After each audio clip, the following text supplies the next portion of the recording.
Давным-давно, еще до этих ваших интернетов, на заре юности, когда никто из нас еще не знал, как должна звучать перегруженная гитара, мы включали наши честно позаимствованные в гитарные педали из местного дома культуры напрямую в линейный вход магнитофона или музыкального центра.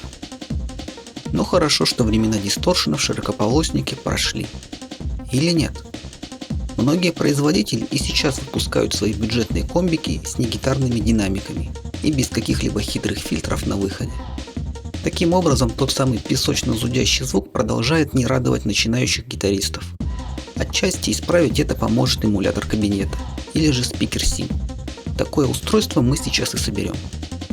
Схема эта одна из самых простых и популярных, выполнена на 3 сдвоенных операционниках TL072. На форумах много печатных плат под эту схему, но я вброшу еще и свою.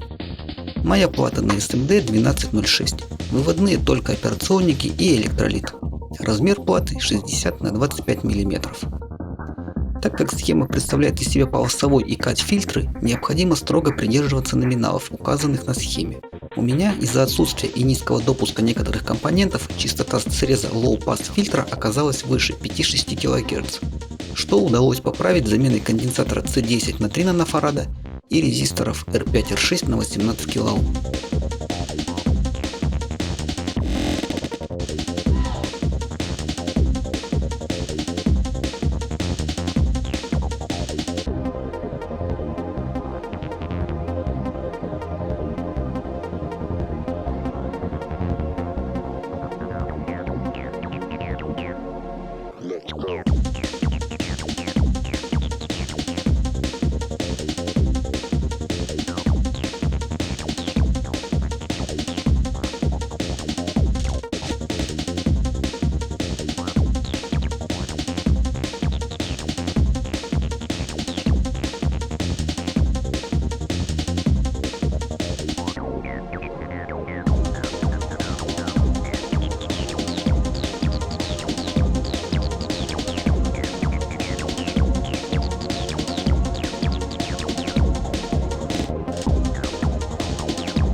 Let's go.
Так выглядит амплитудно-частотная и фазовая характеристика получившегося изделия. А здесь общий уровень нелинейных искажений на фоне АЧХ. Послушаем, как Speaker Sim справится с ядреным металлзоном и язвящим EMG HZ.